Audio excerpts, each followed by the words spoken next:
mi pueblo, dijo el jornalero al amo. En la plaza de mi pueblo, dijo el jornalero al amo.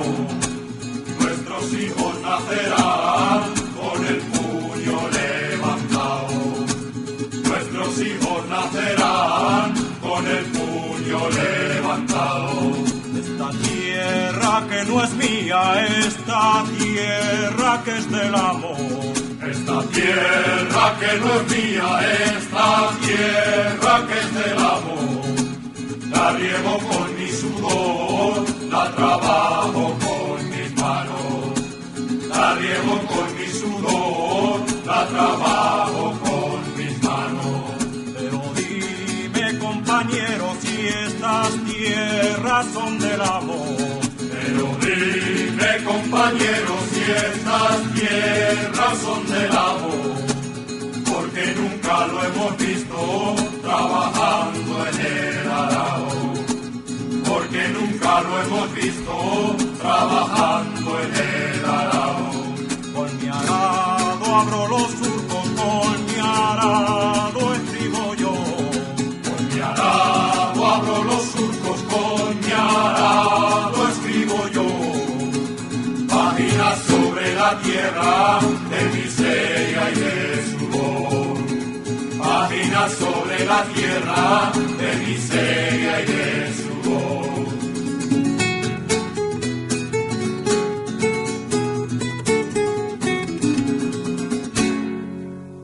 Frontalière en lui demandant si dans ce cadre-là j'aurais pu venir parler du parcours de mon père, et on avait convenu qu'effectivement c'était pas très opportun de le faire ultérieurement. Donc c'est pour ça que je suis revenu à Pau pour vous rencontrer et vous parler donc à travers du parcours de mon père, en fait, de ce qu'a été la réalité des camps de concentration franquistes et ce qu'ils ont supposé pour tous ces républicains qui sont passés par là.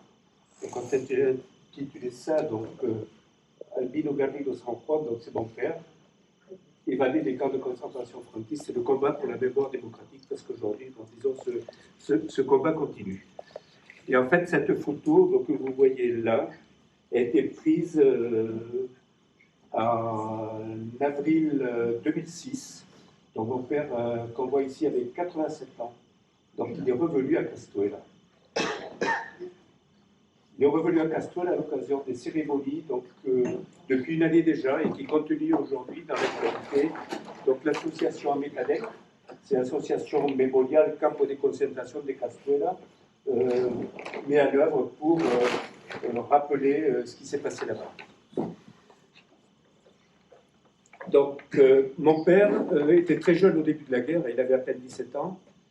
Et nos parents d'ailleurs, au-delà de mon père, ma mère aussi, bon, mes parents se sont connus en France, nous ont toujours parlé de ce qu'ils ont vécu pendant la guerre.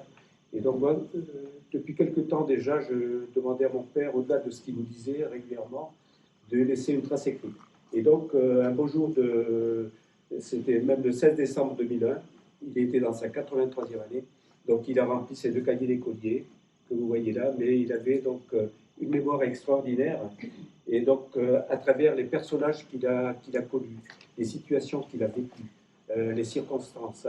Donc j'avais là suffisamment de matière pour avoir des points d'appui, et au-delà de ce qu'il racontait, lui, disons, le contextualiser dans le cadre de son parcours particulier, mais aussi le contexte général de la guerre. Et donc ça s'appelle une longue marche, parce qu'effectivement, le 4 janvier 1940, mon père, alors qu'il était enfermé dans ce camp de concentration de Castuera depuis 9 mois pratiquement, et ils se sont évadés à 6. Et donc ils ont marché 79 jours, plutôt 79 nuits, parce qu'ils marchaient la nuit, pour arriver donc à Urdos, dans la vallée d'Aspe. Donc ils sont arrivés à 4. 2 ont été repris en route. Donc à partir de son récit, donc qu'il a écrit en espagnol, en langue espagnole, donc moi je l'ai repris tel quel, après je l'ai traduit, je l'ai structuré, bon, j'ai ajouté pas mal de notes, et en 2012, il y a eu une première publication qui est sortie en France, enfin l'édition Priva, et l'année d'après, on l'a retraduit en espagnol avec une amie, Mila, et il a été publié par l'éditorial Milenio à Lérida, et c'est une larga marche en fait. Donc voilà les deux Alors, des récits sur la guerre d'Espagne, il s'allait écrire, enfin des livres, d'histoire, des monographies, il s'allait écrire des centaines. Là, c'est une histoire à hauteur d'homme, ce qu'ont vécu ces gens du peuple. Et donc, en fait, cette guerre civile, elle commence par un coup d'État. Et ce coup d'État était préparé de longue date déjà, puisqu'on peut même faire remonter son origine aux élections du 7 février 1936, où la gauche, donc le Frente Popular, remporte la victoire. Et à ce moment-là, Franco, qui était chef d'état-major, a fait une pression extrêmement forte sur le président de la République, Alcalá Zamora, et sur le Premier ministre et ministre de l'Intérieur, Portal Mayaderas, pour qu'ils déclarent l'état d'urgence et qu'ils annulent les résultats de l'élection, prétextant des troubles qui allaient s'ensuivre. Donc, cette tentative déguisée a échoué parce que Franco s'est trouvé face au commandant de la Guardia Civile et de la police qui se sont opposés franchement, et il est obligé de rétro-pédaler. Simplement, ils ont très rapidement mis en place les structures qui allaient conduire au coup d'État, qui était initialement prévu du 17 avril, avec le général Martínez del Barrio, et tout ça pour des tas de raisons, ça a capoté. Et à partir de là, donc, c'est le général Mola qui prend la tête. Donc Mola était appelé surnommé le directeur, en fait, et appuyé par le colonel Valentín Galarza, qui était de l'Union militaire espagnole, donc un rassemblement de militaires réactionnaires qui avaient tout un réseau. Et donc voilà. Et déjà, dès le mois de mai, ils vont émettre, donc ça c'est la directive réservée numéro 1. Donc lorsque notre mouvement sera déclenché et que nous aurons promulgué l'état de guerre, nous devrons mettre en œuvre une action extrêmement violente pour réduire le plus tôt possible notre ennemi qui est fort et bien organisé. Tous les dirigeants des partis politiques, des syndicats et des organisations qui n'adhèrent pas à notre mouvement seront jetés en prison et nous leur appliquerons les châtiments exemplaires pour étrangler les mouvements de révolte et de grève. Donc ce coup d'État se produit le 17 avril, le 17 juillet dans les territoires d'Afrique du Nord et le 18 arrive sur la péninsule. Là, je vais venir au niveau du village de mon père, donc, pour vous montrer comment les gens du peuple ont pris et essayé de prendre les choses en main et défendre la République. Donc mon père, il avait 17 ans, comme je l'ai déjà dit, ce samedi, donc 18 juillet, ils étaient en train de participer aux travaux des moissons à 4 ou 5 km du village. Et alors qu'ils étaient en train de manger vers midi, donc il y a un camarade du village qui vient, qui leur apprend la nouvelle. Donc ils rentrent tous au village. Et dans ce petit village, autour de la Dissos de Ávila, il n'y avait pas d'électricité à l'époque. Il n'y avait pas de radio, ils ne savaient pas ce qui se passait. Il avait cette information sans plus. Donc le maire du village, Cándido Martín, dont je vais parler tout de suite, envoie mon père et son cousin à Ávila pour qu'ils se renseignent, voir s'ils pouvaient recueillir des informations, savoir ce qui se passait vraiment. Donc mon père y va. Ávila était distant de 7 km, ils y vont à pied, évidemment, ils reviennent à pied. Ils ont traîné là-bas, ils ont essayé. La situation semblait calme. Et ils sont revenus avec une information selon laquelle il y avait des mineurs, un train de mineurs qui descendait des Asturies, qui se dirigeait vers Madrid pour défendre la capitale. Donc on en est là. Et donc, en fait, l'après-midi du 18 juillet, en fin de journée, arrive à Ávila Eligio José Felipe García de Bulo, qui était sous-secrétaire au ministère de Communication à Madrid. Et il arrive dans une voiture avec un chauffeur porteur d'une lettre du général Sebastián Posas, qui était le commandant de la garde civile, pour que, parce qu'en fait, Ávila, au plan militaire, ça n'avait pas beaucoup d'importance. Il y avait la force la plus importante, c'était la Guardia Civile, qui avait à peu près 200 hommes, et il y avait un collège préparatoire de sous-officiers, 50 personnes, mais à ce moment-là, il n'y avait pas grand monde, c'était le mois de juillet, etc. Donc, García de Bulo se présente avec cette lettre de Sebastián Posas pour que donc, le commandant de la garde civile remette des armes au peuple pour sécuriser au niveau de la gare et garantir le passage de ce train dont mon père avait entendu parler. Donc il va se joindre au gouvernement civil, en fait l'équivalent du préfet, Manuel Sijes Aparicio, qui était un ami de Hassan, un journaliste intellectuel un peu égaré en politique en fait. Et donc avec lui, ils vont voir Romualdo Almoguera, qui était le commandant de la garde civile, le colonel. Et cet homme, qui allait pencher du côté des putschistes, en fait, bon, il met en doute cette lettre, et bon, comme on dit en espagnol, badam largos, il laisse la situation pourrir, et en fait, Garcia de Muro se rend compte qu'il n'obtiendra rien, et à ce moment-là, il décide de prendre la route vers Valladolid, qui est le siège de la 7e division organique dont dépendait Ávila. Donc dès qu'il est parti, l'ordre de l'arrêté est donné, et donc il va être arrêté à Medina del Campo, déjà dans la province de Valladolid. Il sera fusillé quelques jours plus tard. Et donc le 19 juillet à 6 h du matin, la 7e division organique, le général Saliquet en a pris le contrôle avec des phalangistes et des gardes civils. Il a d'ailleurs, celui qui commandait, c'était le général Molero Lobo, est blessé dans cette escarmouche. Et l'ordre de déclarer l'état de guerre arrive à Ávila. Et à ce moment-là, donc voilà, les militaires, la Guardia civile essentiellement, déclarent cet état de guerre. Et à partir de là, ils mettent, avec leur modalité, la légalité, entre guillemets, de leur côté. Ce qui va leur permettre après de... et Manuel Siges Aparicio donc, va être emprisonné, il va être fusillé le 5 août. Et ils vont libérer une vingtaine de phalangistes qui étaient prisonniers dans la prison de Ávila, dont Onésimo Redondo, le chef de la phalange de Valladolid. Et donc on est là le 19 juillet. Alors mon père et les villageois vont avoir une nouvelle. On leur dit que le 22, un train qui vient de Madrid avec des armes va arriver à Navalperal del Pilar, un village qui est à 25 km à peu près de Tornadillos. Donc ils partent la nuit pour recueillir ces armes. Et quand ils arrivent à Navalperal del Pilares, ils sont accueillis, mon père l'a vécu, il le dit, mais il n'avait pas les éléments pour comprendre ce qui s'était passé.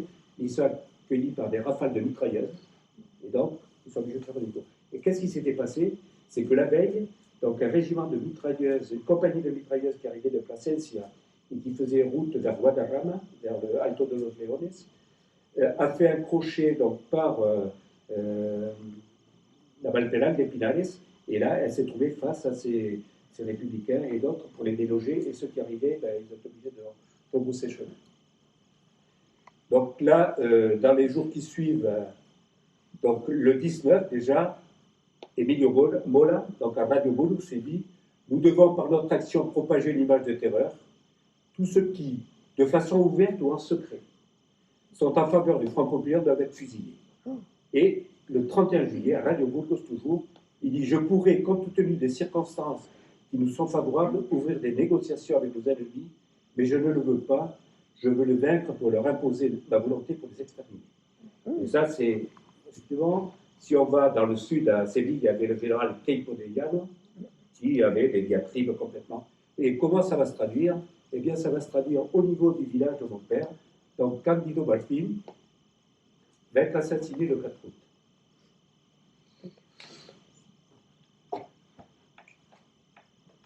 Il avait 28 ans et 4 enfants.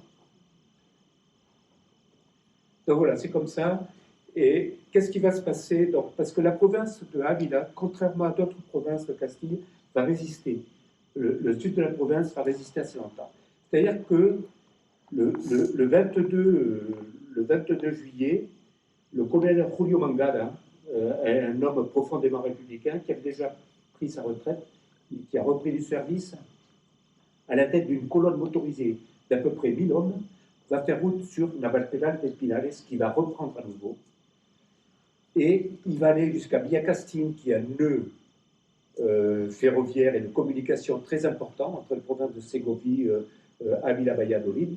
Et là, une avant-garde de la colonne Mangada va tomber sur Onésimo Redondo, dont je vous parlais, qui, depuis qu'il avait été libéré avec une cohorte de phalangistes, se déplaçait dans tous les villages aux alentours pour assassiner tous les hommes de gauche.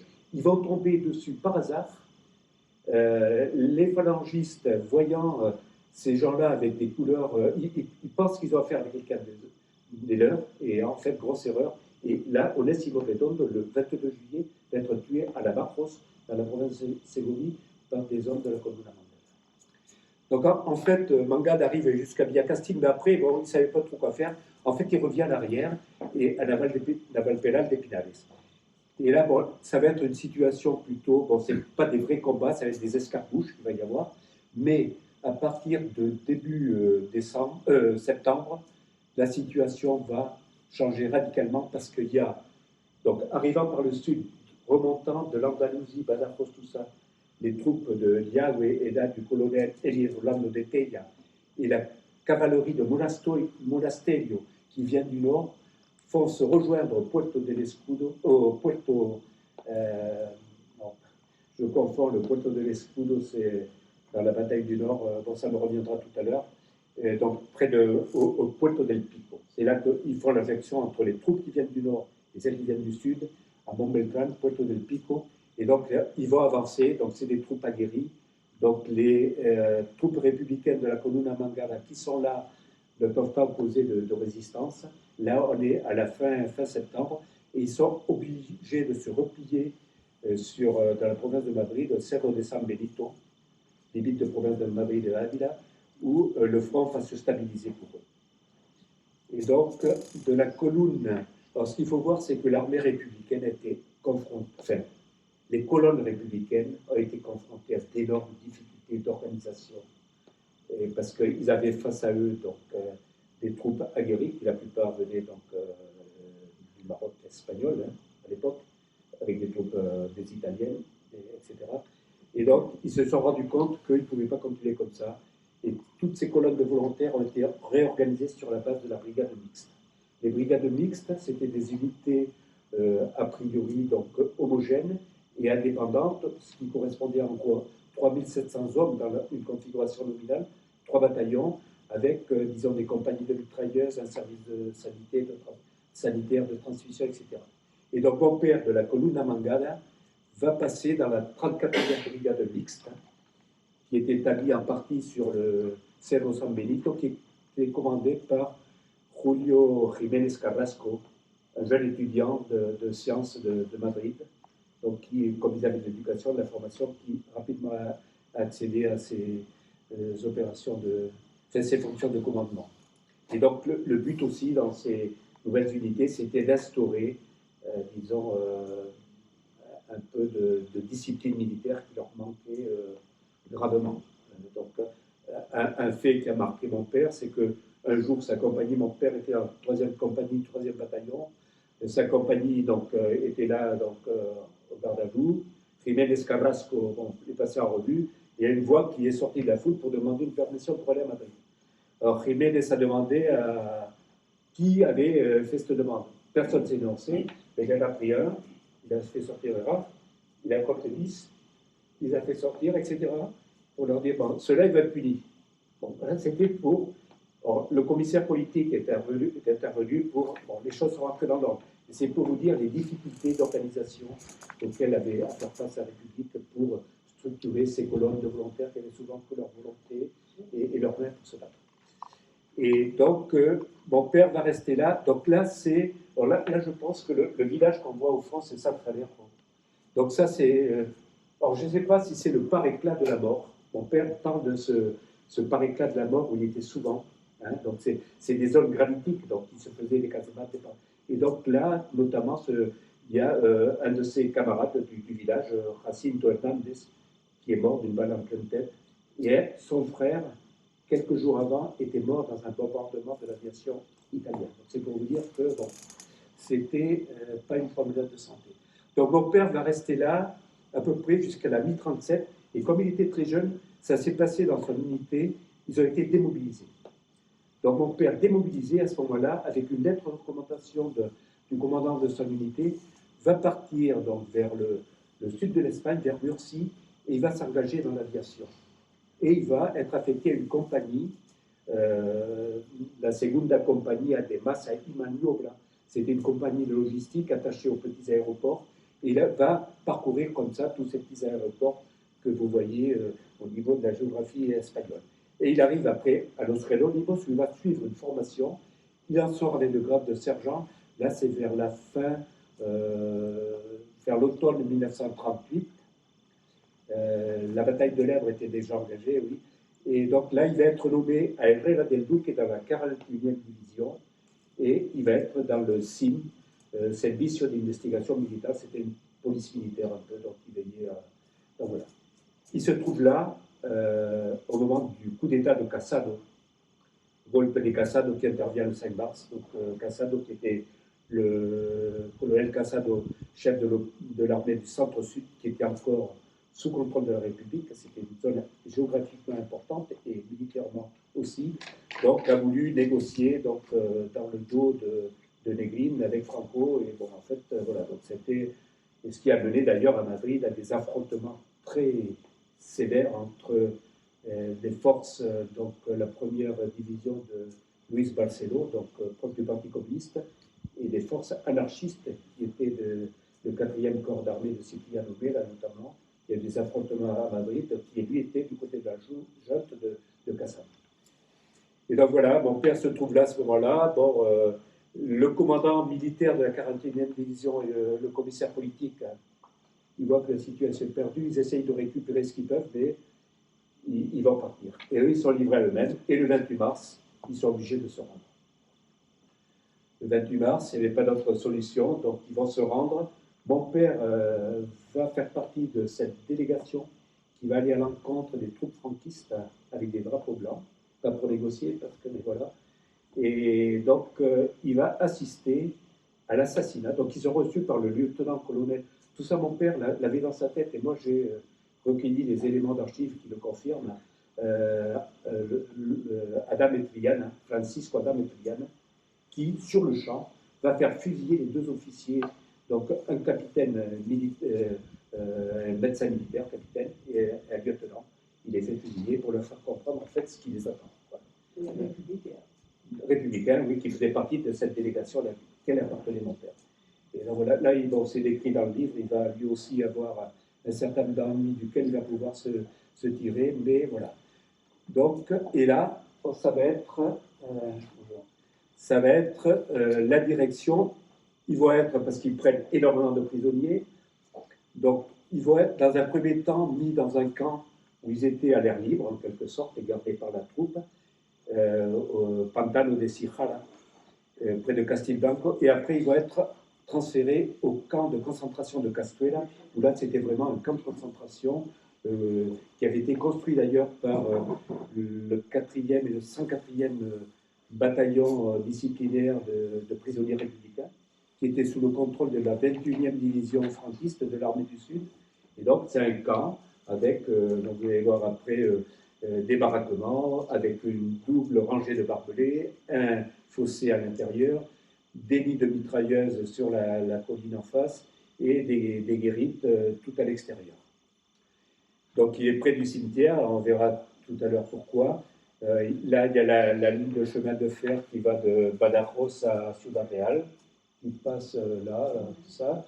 Et donc il y a des puits de mines, des anciennes mines, donc Tetuan, la Gamonita qui est à côté là, des anciennes mines de plomb, dont on pense qu'il y a de nombreux républicains espagnols du camp Castuera qui ont été jetés là. Et il va y avoir des travaux qui vont peut-être être entrepris d'ici quelques temps. Et donc voilà, ça c'est une vue, c'est le vol américain de 1956. Donc les Américains à ce moment-là, donc c'était la guerre froide, ils ont cartographié toute l'Espagne pour leur propre intérêt. Et là on devine les vestiges de ce qu'était le camp. Et on superpose là. En fait, il y avait dans sa situation nominale, de part et d'autre d'une classe centrale, 4 rangées, donc 8 en tout, de 10 baraquements. Et donc là, on estime que dans ce camp de concentration sont passés à peu près 20 à 22 000 prisonniers. Hein, ils arrivaient et repartaient ailleurs, etc. Et donc, c'était des lieux... Bon, les camps de concentration avaient 3 fonctions. La classification des prisonniers, c'est-à-dire qu'ils voulaient savoir à qui ils avaient affaire.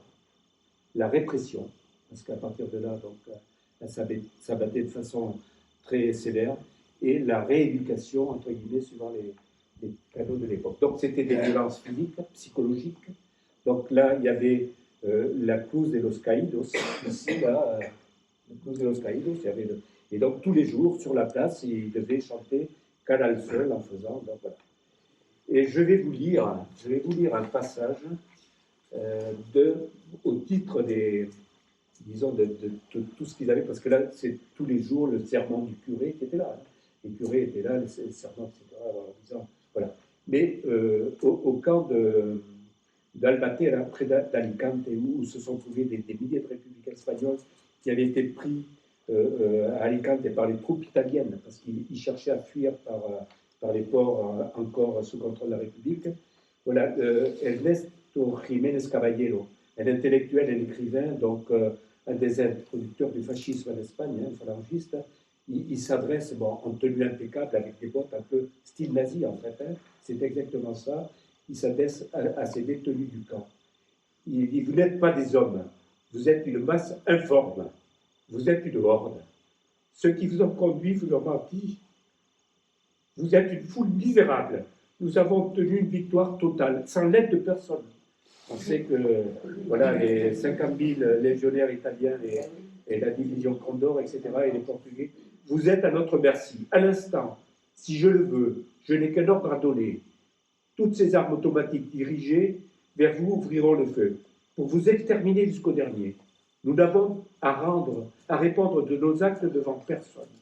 Personne ne peut nous demander des comptes. Donc voilà, en fait, quel terme il s'adressait à ces hommes vaincus. Et pour faire contrepoint à ça, je vais vous lire un passage qui est très beau de Max Hobb. Max Hobb est passé par le camp, et son livre c'est Campo de los Almendros. Et donc c'est un capitaine de l'armée républicaine, instituteur qui s'adresse à son fils. Et il leur dit, ce que tu vois maintenant défait, maltraité, furieux, écrasé, parasé, non lavé, comme des porcs, sales, fatigués, ravagés, repoussants, détruits, sont néanmoins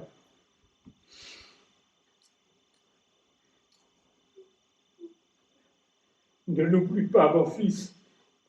Souviens-t'en, en toutes circonstances, le meilleur de l'Espagne.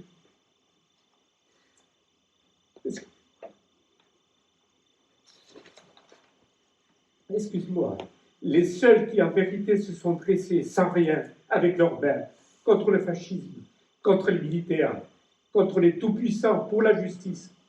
Chacun à sa façon, à sa manière, comme il a pu, sans penser à lui, à sa famille, à son argent. Ceux-là même que tu vois, Espagnols cassés, vaincus, entassés, blessés, somnolents, à demi-mort, qui gardent encore l'espoir de pouvoir s'enfuir sont, ne l'oublie pas, le meilleur du monde. Ils ne sont pas parfaits, mais ils sont le meilleur du monde. Ne l'oublie jamais. Mon fils, ne l'oublie pas. Et donc voilà, on classifie les prisonniers. Alors l'homme qui avait en charge la classification des prisonniers, qui était alors jeune capitaine, qui s'appelait Manuel Carracedo Blasquez. En fait, comment il travaillait, à partir de quoi? C'est-à-dire que les prisonniers, quand ils arrivaient, devaient remplir une fiche dans laquelle ils déclinaient leur identité, le village d'où ils étaient originaires, où ils avaient vécu depuis d'ailleurs les événements de 1934 dans les Asturies, dans quelles unités ils avaient combattu, s'ils étaient enrôlés volontaires ou pas, ou contraires, etc. S'ils avaient commis des crimes ou s'ils avaient eu à commettre des crimes. S'ils avaient commis des crimes. Et à partir de cette fiche-là, tout ça, ça partait vers le village d'origine et ça revenait. Et donc là, sur la droite, donc plutôt sur la gauche, voilà ce qui revient. Et c'est adressé au jefe del campo de concentración de Sijara, ce camp provisoire dont je vous ai parlé tout à l'heure, où dans un premier temps s'est trouvé un père où il a dû faire une première fiche de ce type. Et donc là, c'est le secrétaire du village, qui est celui qui a organisé tous les crimes qui sont commis, qui, dans un rapport avec la première page, à Albino Garrido San Juan, dans les parts de mon père, il le charge de tous les crimes, entre guillemets, qui se sont commis là-bas, qui ont été commis par les rouges. Et ce que vous voyez ici écrit à la marge, incommunicable. Donc ça, c'est écrit par la commission qui fait la classification, et ça veut dire placé à l'isolement. Et à cette époque de fonctionnement du camp, je vais vous le montrer tout à l'heure, ça correspond à une condamnation à mort de mon père. On va voir comment il a pu en réchapper. Et donc, voilà la fiche après. Excusez-moi, je vais être obligé de me boucher.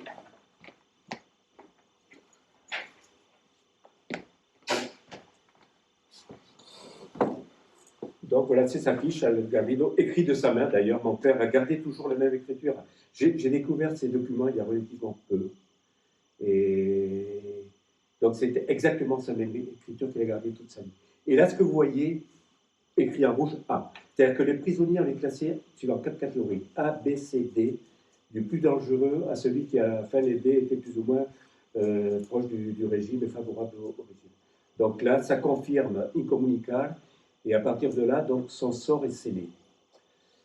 Et donc ça c'est le premier chef du camp de concentration, un capitaine de la garde civile, Ernesto Navarrete Alcal, un vrai criminel de guerre.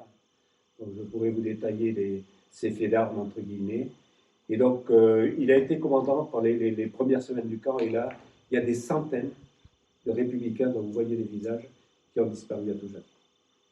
Et c'était, donc, il y en a bon, des centaines. Le dernier, celui-là, c'est José González Barrero, c'était le maire de Zafra, et je vais en reparler tout à l'heure, qui a été assassiné, on sait dans quelles circonstances, au camp Castuera.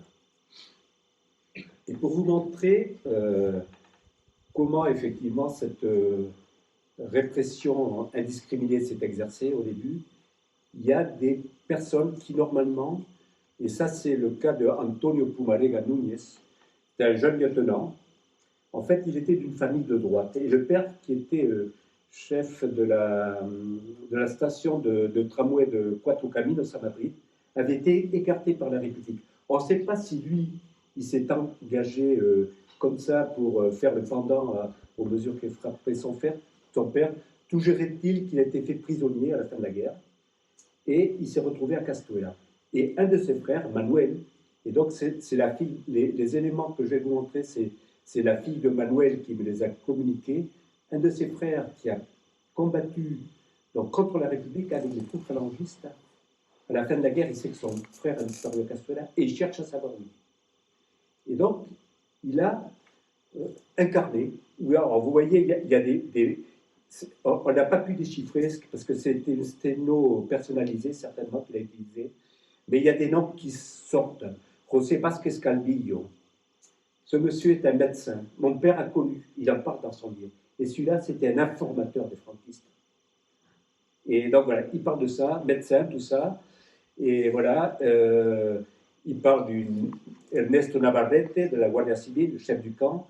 Et donc voilà, et il adresse une lettre à un ami à lui qui est de Castuera pour demander savoir si c'est ce qu'il est devenu de son père, son frère.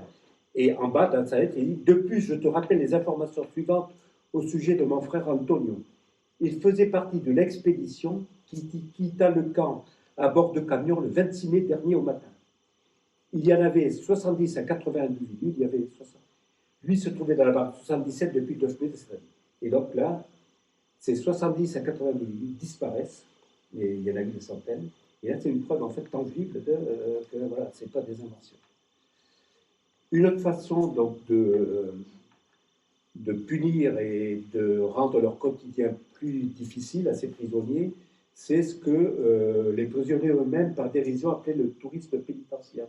C'est-à-dire qu'on les transférait d'un camp à l'autre, en fait, on les isolait de leurs racines, parce qu'à Castuera notamment, la plupart des prisonniers, ils étaient de la région, donc des familles, tant bien que mal, pouvaient venir, visiter, etc. Et donc là, on sait que de Castuera, il y en a eu fin 1939 à peu près 2000, en 3 convois qui étaient transférés à Orduña. C'est dans la province d'Álava, dans le nord de l'Espagne, où ils étaient enfermés dans un collège des jésuites.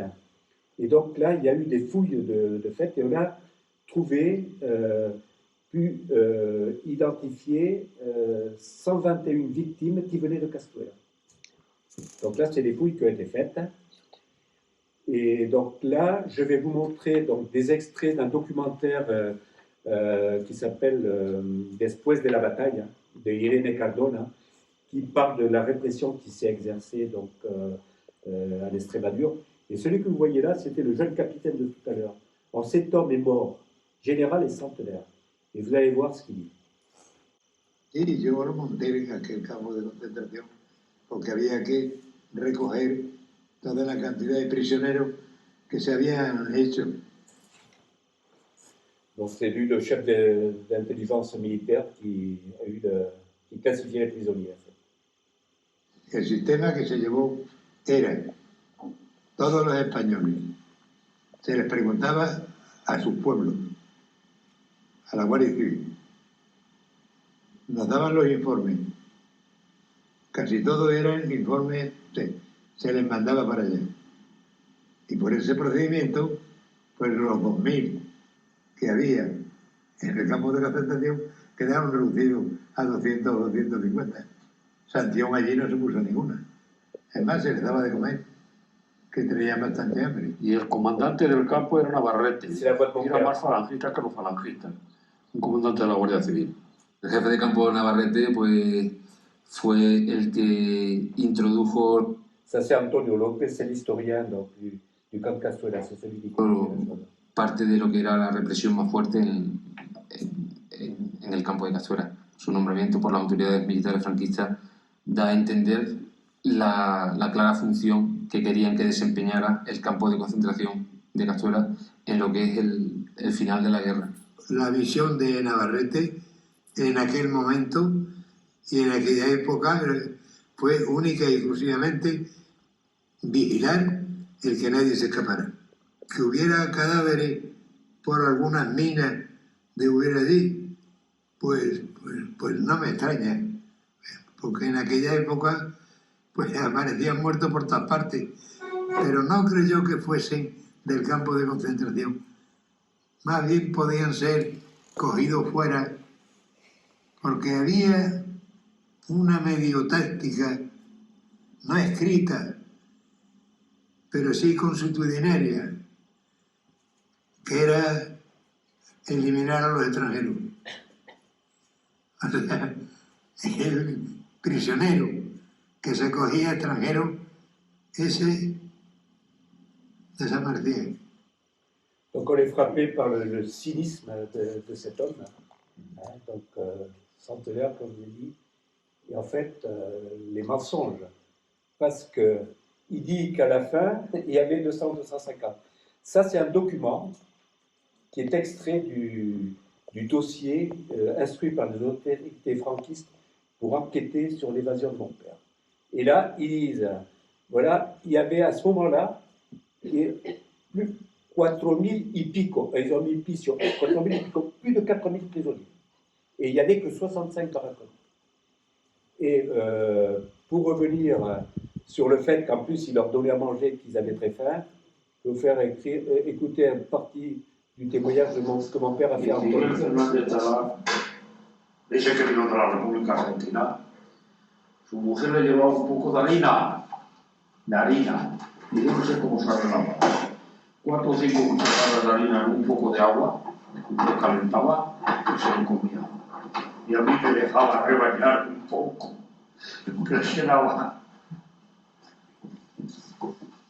Donc voilà, la réalité c'était celle-là. Et là je vais vous passer, bon ça donne un autre éclairage sur ce qu'a été la répression à Castuera. C'est extrait d'un documentaire qui est passé sur la télévision espagnole en 2008 je crois. La pesadilla de Castuera, le cauchemar de Castuera. Precisamente lo que llama la atención a los investigadores y a la gente que ha estudiado el caso español es la violencia de posguerra. Pero claro, la violencia de posguerra no llamaría la atención si se viese que no es sino la continuidad del plan de exterminio que se tiene en la primera fase, de julio a noviembre. Entonces, ese plan de exterminio continúa luego en los meses siguientes, abril del 39. ¿No? Y es donde se enclava precisamente el caso de Castuera. En el campo de concentración se perdió el rastro para siempre de centenares de republicanos.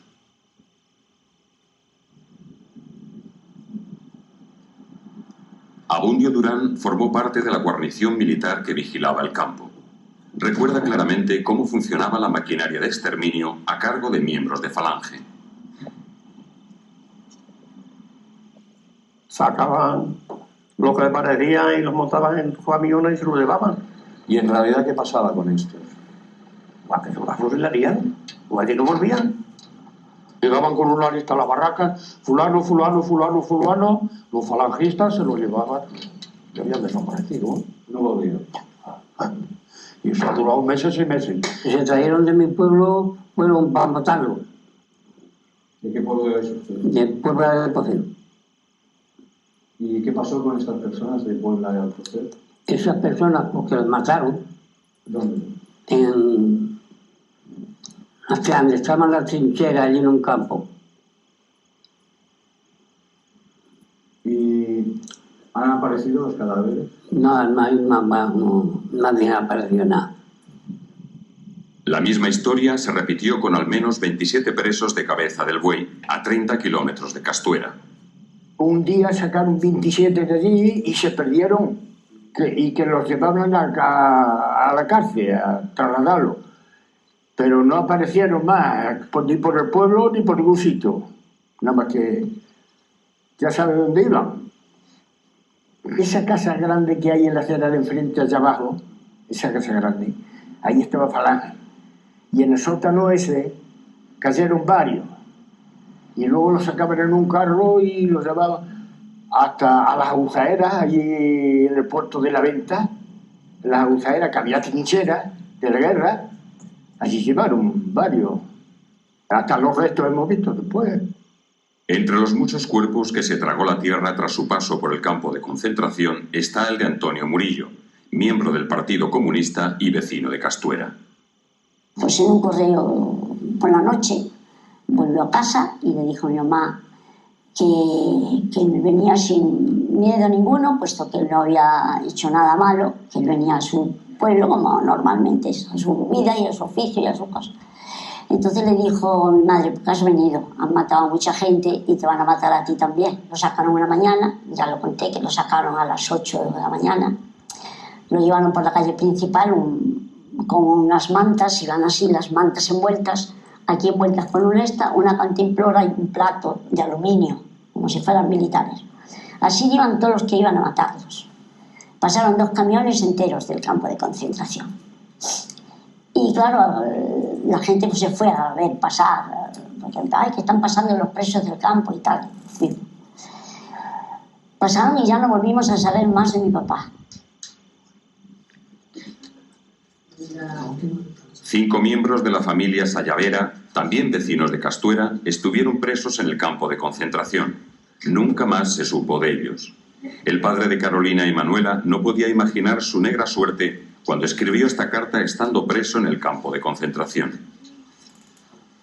Ya comprenderéis la pena que tengo en no poder acompañaros en esos tristes momentos, pero confío que al fin resplandecerá la justicia y como nadie honradamente puede acusarnos de ningún delito por no haberlos cometido, seremos liberados por la justicia de Franco. Eso confiaba él.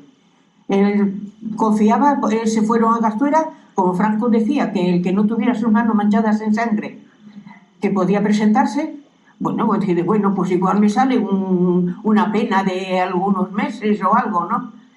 Pero no fue eso. Años antes, los franquistas asesinaron en Castuera a la esposa de Sayavera, Carolina Aba, madre de 9 hijos. El día 29 de julio del 37 fueron a por ella, por sobre las 12 de la mañana, no se me olvidará nunca. Y estaba mi madre cosiendo, que tal como está en la foto esa. Y fueron a por ella, se levantó para irse, yo la fui a abrazar, me dieron un empujón, me tiraron al suelo, caí mareada llorando y desde entonces sigo así, una herida muy profunda. Es que mis hijos dirán, no pienses, pero eso no se va. Ya tenemos, mi hermano tiene 70 y ¿cuánto? 77, 79 y yo 77. Y es que esto parece que lo vivimos ayer, ¿verdad? Voilà, il ne faut pas oublier.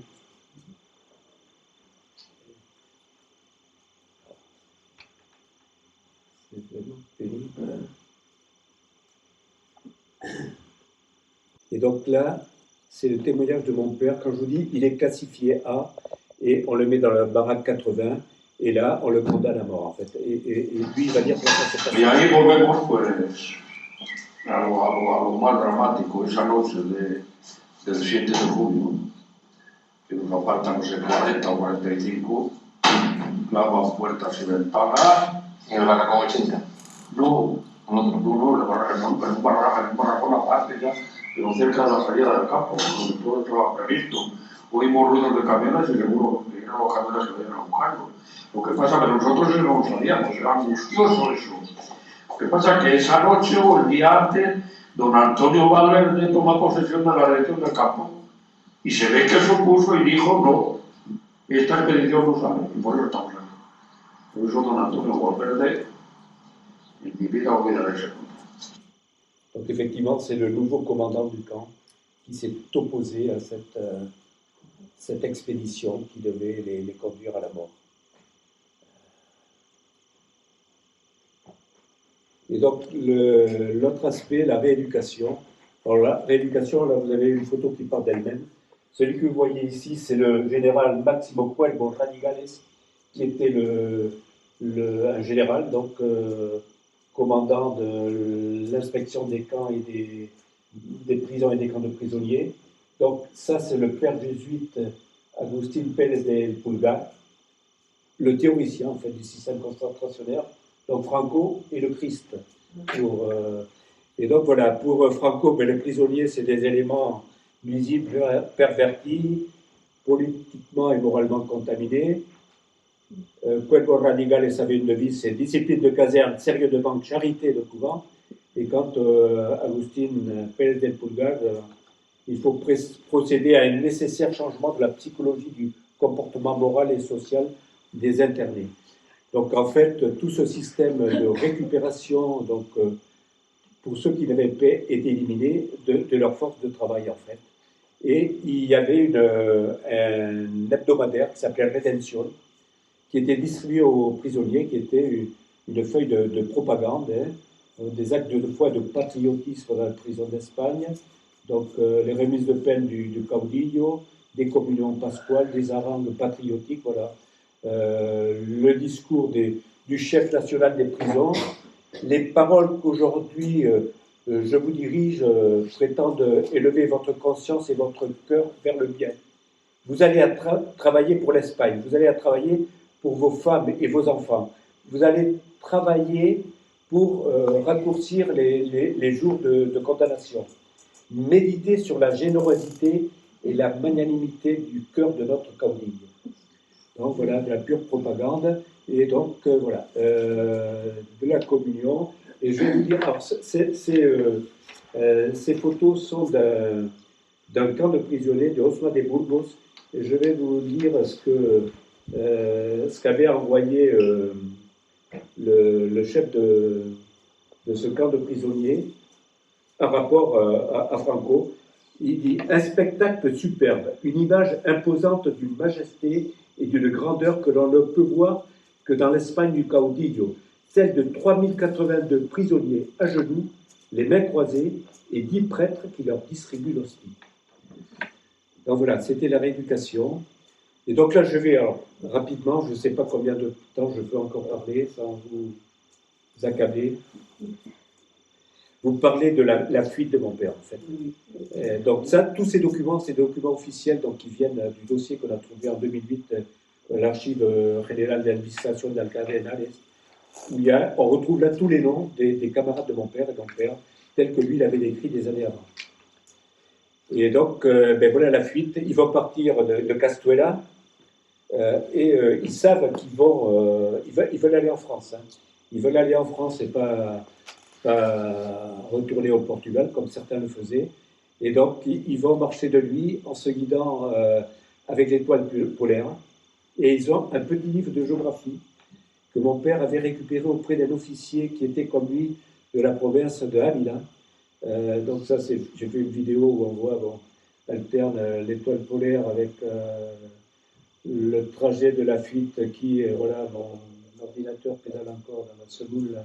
Et donc, en fait, ils vont finir par arriver dans la vallée d'Aspe. Après avoir tenté de franchir les Pyrénées, ils sont obligés d'y renoncer. Et ils repassent finalement par où ils n'avaient pas voulu passer. mais ils réussissent quand même à arriver en France. Et là, au cours de son évasion, il y en a deux qui vont être pris. Le premier, il va être pris à la fin du mois de janvier. Mon père a toujours pensé, parce que c'était le seul, c'était le plus âgé, il s'appelait Miguel Fernández Talán, il avait 38 ans et il était marié avec 3 enfants. Mon père, parce qu'il marchait de lui les uns derrière les autres, et Miguel marchait toujours le dernier parce que ils s'alertaient les uns les autres pour régulariser la fuite et éviter qu'il y en ait qui se perdent en route. Et donc lui, à un moment donné, il ne le trouve plus. Et mon père a toujours pensé qu'il avait abandonné la fuite pour rejoindre sa famille sans oser leur dire. Et ce qu'on a trouvé dans le rapport le confirme, parce qu'effectivement, on se rend compte qu'il a été fait prisonnier. Donc, à la fin du mois de janvier, là, c'est le rapport donc, du sergent de la Guardia Civile qui était derrière eux. Il y avait 17 hommes qui étaient derrière eux. Donc 10 Guardia Civile plus 7 phalangistes du coin qui connaissaient la région. Et il va être capturé ici. Et tout ça, je le sais, parce que dans son dossier, on trouve ses preuves. Parce que son dossier, comme il a été capturé, je l'ai retrouvé en avril. Et le deuxième, c'est Jerónimo Morgado Galán. Il va être capturé le 18 février 1940 dans un village de Fuentescusa. Là, c'est la déclaration qu'il va faire aussi. Il parle de mon père, il parle de tous ceux qui étaient avec lui. Et donc, j'ai pu localiser, à partir des armes, où il a été fait prisonnier. Il a été fait prisonnier ici, dans une montagne où il y avait une source, qui aujourd'hui, vous le voyez ici, a été canalisée et sert de réserve d'eau pour les hélicoptères bombardiers d'eau qui viennent puiser. Et donc, ici, il y avait le Rio Escabas, qui était fortement grossi par les pluies. C'était un torrent, et les Guardias Civiles qui attrapent Jerónimo trouvent sur lui un itinéraire que mon père avait fait au préalable, et qui renouvelait régulièrement. Et donc, ils savent que ces gens-là vont faire le nord. Eux, ils ne peuvent pas traverser ce torrent. Ils arrivent jusqu'à trouver un pont. Et qu'est-ce qu'ils constatent en face? Or, ça, c'est une image actuelle de Google Earth. Donc, ça, c'est les ruines d'une maison de l'époque où mon père et ses 3 camarades arrivent sur... Ici, il y a un pont, c'est le Puente de las Labradas. Ils ne peuvent pas traverser. Donc, ils vont traverser par le pont. Mais ils se rendent compte que là, les gardes civils, ils sont là, ils les attendent là. Eux aussi, ils savent. Et donc, il faisait très froid. De temps en temps, il y en a un qui regarde, il rentre pour se chauffer, hop, ils en profitent, ils traversent par le pont, ils disparaissent. Et donc, ça va les amener jusqu'à la frontière, à Gurs. Et donc là, l'arrivée à Gurs, alors ça, c'est dans le dossier de Moscou, le front de Moscou. Tous mon père et ses 3 camarades, pour des raisons dont je pourrais vous parler du front de Moscou, mais j'ai plus le temps, voilà, les fiches qu'ils établissent à Gurs, le 22 mars 40, quand ils sont mis à Gurs, après être arrivés à Urdos, ils sont transférés à Gurs. Donc ça, c'est celle de mon père. Ça, c'est celle de ses 3 autres camarades. Elles vont se trouver, donc aller à Berlin, après à Moscou, et être rendus à la France. Et voilà, donc ceux qui arrivent en France, les voilà. Donc ça, c'est José María Tarifa Trinidad. Quand ils arrivent à Gurs, on leur dit, vous avez 2 possibilités. Soit on vous renvoie à l'Espagne, soit vous vous engagez dans la Légion. Donc ces deux-là, José María Tarifa Trinidad et Renzo Morcillo Pulido, se sont engagés dans la Légion. Or, celui-là a un parcours incroyable. Il y a des détails dans le livre, incroyable son parcours. Ça, c'est mon père. Et ça, c'est Silverio Naves Omarupe. Bon, c'est une photo que j'ai trouvée dans un dossier de l'OFPRA. J'avais eu un contact avec ses enfants, mais bon, ils n'étaient pas montrés très coopératifs. Et j'avais vu dans sa photo. Et ça, c'est un portrait qui est fait de Jerónimo Morgado Galán, celui qui a été capturé le 18 février à Fuentescusa. Ce portrait est signé ici d'un artiste qui s'appelle Losa. En fait, c'était Emiliano Lozano Moreno. C'était un homme qui était conseiller municipal de Talancón, une ville de la province de Cuenca, qui avait été fait prisonnier, qui était à la prison de Cuenca, et qui s'amusait à tirer le portrait de ses camarades. Et cette photo donc, a été envoyée à la mère de Jerónimo. Il dit à ma mère et mes frères avec toute mon affection, Jerónimo. Et donc là, c'est la fille. Donc c'est des histoires extraordinaires. Moi, j'ai réussi à trouver sa fille à Jerónimo parce que quand j'ai su, dans le dossier, je suis qu'il était de Calamonte. J'ai pu remonter son fil. Sur l'annuaire électronique, j'ai trouvé des Molgado à Calamonte. Et la deuxième personne que j'ai appelée, c'était sa fille. Je suis allé la voir en 2007 et elle m'a donné ce portrait. Donc voilà. Donc j'active le combat pour la mémoire. Ça, c'est ce qui reste de la Cruz de los Caídos, c'est le socle du camp. Et là, c'est la bolette d'extraction d'une mine de la Gamolita. Et donc là, c'est mon père qui, en 2006, retourne à Castellón.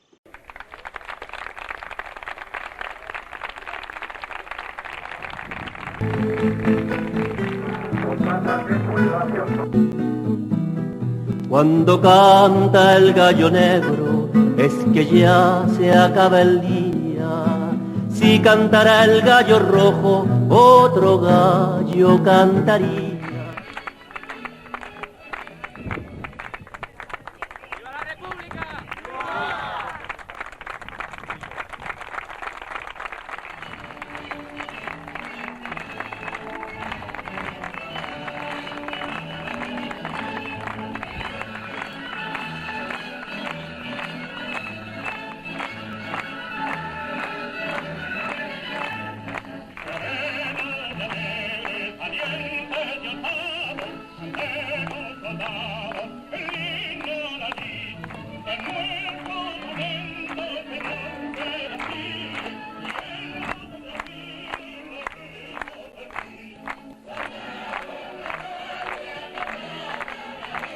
Et là, en pied de fosse, vous avez ces deux personnes qui aujourd'hui sont décédées en 2011 à Aurora Navas, qui regardent voir si le corps de sa mère pourrait se trouver là. Sa mère était institutrice, a été assassinée. Ça, c'est Libertad González, la fille de José González Barredo, dont j'ai parlé rapidement. Son père a été assassiné. Ils sont à pied de fosse pour savoir voilà, s'il y a quelqu'un ou pas. Et donc là, bon, c'est à relever des fosses, donc 18 individus. Attachés deux par deux par des liens métalliques, assassinés en pied de fosse et voilà, et jetés là. Donc, voilà, donc là, c'est au cimetière de Castuera. Donc en 2017, il y a eu un mémorial inauguré. Bon, il y a peut-être plus de 200 noms, là, mais il y en a d'autres qui ne sont pas là, gravés dans le marbre. Comme je vous ai dit qu'il y avait à Orduña. El de hoy es un día de mucha felicidad para Pedro. Tiene 95 años y ha recibido al fin los restos de su padre. Muy emocionado, no podía articular palabra. Estoy un poco nervioso. Nervioso, emocionado, ¿no? Emocionado. Que has estado muchos años esperando. No. Y por fin vemos la luz. Era un niño cuando en 1939 se llevaron de casa a su padre Manuel del Amo Jiménez, agricultor de Villagonzalo, Badajoz, condenado a 30 años de prisión por rebelión. Se despidió de nosotros y nos volvemos a palmar. Desde Extremadura fue trasladado a la prisión central de Orduña junto con su hermano Salvador. Los dos fallecieron en la cárcel en 1941. Uno del pueblo me dijo, dice, tu padre está en Orduña. Está en Orduña y tu tío Salvador está en Orduña. Las muestras de ADN enviadas por Pedro a Gogora han sido esenciales para identificar los restos de Manuel y Salvador enterrados en el cementerio de Orduña. El tío Salvador salió con la saliva, mira, dice. A sus 95 años ayer se montó por primera vez en avión para recoger los restos de su padre y también los de su tío Salvador. Y es lo que iba a decir, que dos hermanos que salieron juntos, que estuvieron juntos, que pasaron sus penurias. Lo que quiere decir es que vuelven juntos a Extremadura otra vez. Hijo, nietas, bisnietos y hasta tataranietos de Manuel del Amo Jiménez se vuelven a Extremadura con sus restos para enterrarlos con los suyos. Donc voilà, c'est une personne, donc son père et son oncle sont morts à Orduña, ils avaient été transférés depuis Castuera. Et là, pareil, je vais vous faire entendre des paroles très fortes de cette jeune femme qui a réalisé aussi un documentaire qui s'appelle D'Orduña Castuera, qui parle de ce qu'ils ont vécu. Y hoy estoy aquí con la cabeza bien alta, como me enseñó mi abuelo, intentando desenterrar su historia, como hay tantas otras sin desenterrar, intentando darles color a toda la oscuridad que sembraron. Ellos existieron, eran nuestros, les quitaron el futuro, la libertad, pero jamás, por mucho que la pisotearan, jamás les quitaron la dignidad. Donc une carte interactive des fosses communes en Espagne se trouve sur le site de la radio-télévision espagnole. Donc c'est interactif, il y a des recours didactiques, là vous pouvez voir des vidéos, des trucs sur certains points, il y en a notamment sur Castuera. Et donc en fait, vous avez entendu parler du juge Baltasar Garzón, qui on l'a connu comme étant celui qui a d'ailleurs pu procéder à l'arrestation de Pinochet le 5 octobre 1998, alors qu'il était parti se faire soigner à Londres, au nom des principes de la justice universelle, pour les crimes commis pendant la dictature chilienne. Et donc, Baltasar Garzón a exactement 10 ans, jour pour jour. Je n'ai jamais discuté de ça avec lui, mais la date, donc le 16 octobre 1998, ils arrêtent donc Pinochet à Londres, et le 16 octobre 2008, son auto, donc son ordonnance, pour porter devant la justice espagnole et le tribunal suprême les crimes commis par les franquistes. Donc c'est le 16 octobre 2008. Et donc, moralité, c'est lui qui va se retrouver au banc des accusés parce que la loi d'amnistie, etc., est jugée pour prévarication. Et donc, voilà. Je vais vous lire un court passage de ce livre de Bruno Patino. En fait, c'est Patigno. Son père s'appelait Patigno, mais bon, directeur de Arte, directeur général de Arte. Donc, rire avec le diable. Le diable, vous le voyez ici, c'est Pinochet. Parce qu'en 92, Patino donc, était correspondant du Monde au Chili. Il avait réussi à obtenir un entretien avec Pinochet. Et au cours de cet entretien, à la fin, fatigué, je ne sais pas, à l'occasion d'un mauvais jeu de mots de Pinochet, Pinochet se met à rire et lui aussi rit. Il ne peut pas contrôler ce rire mécanique. Et donc voilà, c'est pour ça que... Et il dit voilà, les larmes alors peuvent couler, nous délivrer du rire, et les fantômes survenir. Il nous faut les percevoir, les accueillir, dialoguer avec eux. Il chuchote amicalement à nos oreilles le commandement non écrit que nous sommes les légataires des souffrances passées, et qu'à ce titre, nous n'avons pas le droit de précipiter nos héritiers dans l'enfer qui fut celui de nos parents. Et donc ça, il écrit ça en 2024, et aujourd'hui, nous sommes en 2026, n'est-ce pas? Et je vous montre ici une photo. Alors, je ne sais pas si vous reconnaissez le personnage, Felipe VI, héritier de son père, roi honoraire à Abu Dhabi, je ne sais trop où maintenant, héritier lui-même de Franco, qui trinque avec ici José Antonio, son nom m'échappe, c'est dramatique, José Antonio Cast, président élu du Chili, fils de Michael Cast, officier de la Wehrmacht, lieutenant de la Wehrmacht, membre du parti nazi, qui a émigré en Argentine puis au Chili. Et donc, un de ses frères, ministre de Pinochet, un fasciste revendiqué, un libérateur, arrivé au pouvoir par les urnes, donc qui trinque ici avec notre bon Antonio d'Espagne. Donc voilà, donc c'est des choses qui, d'une certaine façon, font froid dans le dos, qui donnent la nausée. Mais, voilà. Ce sont des retours de l'histoire qui interrogent. Donc voilà ce que je voulais vous dire. Alors pour terminer, si vous avez encore 3 minutes, je vais vous faire entendre donc Lucia Socan, qui a écrit et interprété, donc ça c'est des images de Francis Lapeyre, en 2011, à l'occasion du 80e anniversaire de la République espagnole. Donc Lucia avait obtenu du gouvernement d'Andalousie à l'époque une aide pour... elle avait fait un disque, écrit des chansons, Verdades Escondidas, les vérités cachées, et notamment elle avait entendu parler de l'histoire de mon père et elle a écrit une chanson qui lui est dédiée à lui et à ses camarades. Donc elle a interprété à Île sur Tête le 17 avril 2011. Il y avait Paco Ibáñez notamment, ce jour-là, il y en a un certain nombre d'artistes. J'espère qu'il va démarrer. Lucia.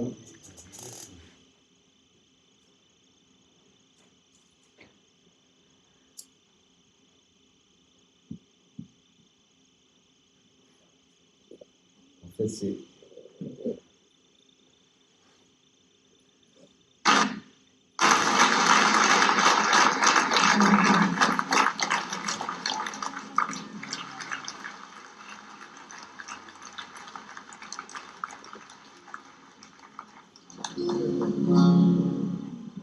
Donde se oyen los gritos del que recibe la paliza árabe, que su cuerpo se infecta de piojos y de sed. Donde se oyen los disparos de las armas en el campo la granada, dentro del pozo de la mina, en fila india el ejecutador, donde el miedo es el pan de cada día, la angustia él no sabe por qué, viendo cómo desaparecen compañeros, la pena él no sabe qué hacer. Al mío arriba el campo de concentración, muy lejos quedarán la tortura y el temor, la desesperación. Al mío arriba el campo de concentración, por fin pudo cruzar la frontera y más allá encontrará su libertad. Donde se suplica un poco de agua con ese olor peculiar de la suciedad que embarra con él por alambrada rodeado, donde los artines de los picos golpean las cuchillas de los hombres, las ventajas en el campo, donde los hombres dejan de ser hombres, donde ven como brillan las familiares que a duras penas consiguen llegar a verme, la presencia continua de la muerte, del hambre, del miedo, incita a escapar. Al vino de arriba el campo de concentración, muy lejos quedará la tortura y el temor, la desesperación. Al vino de arriba el campo de concentración, por fin pudo cruzar la frontera y más allá encontrará su libertad. El corazón de la serena ve como en cazuela se da ejemplo a los rojos vencidos.